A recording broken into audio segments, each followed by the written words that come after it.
আসসালামু আলাইকুম। অষ্টম শ্রেণীর ইসলাম শিক্ষা টিউটোরিয়ালে তোমাদেরকে স্বাগতম।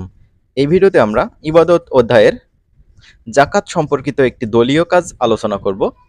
এখানে বলা আছে, আমার ওপর জাকাত ফরজ হলে কেন আমি অথবা আমরা সঠিক নিয়মে জাকাত আদায় করব।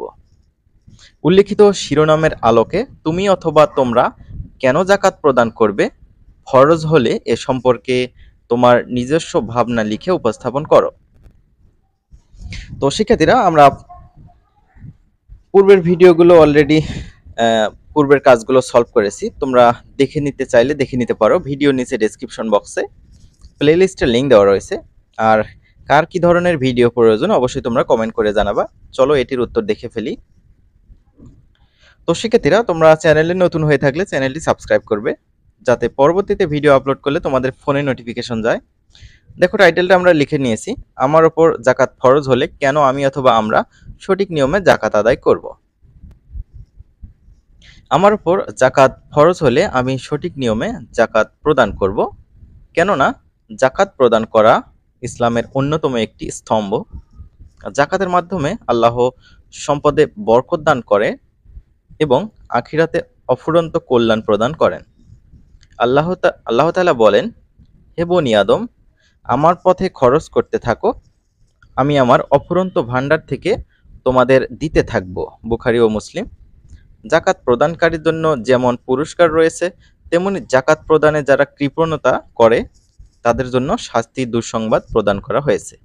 এ সম্পর্কে রাসূলুল্লাহ সাল্লাল্লাহু আলাইহি ওয়াসাল্লাম বলেন, দানশীল ব্যক্তি আল্লাহর নিকটবর্তী এবং জান্নাতের নিকটবর্তী।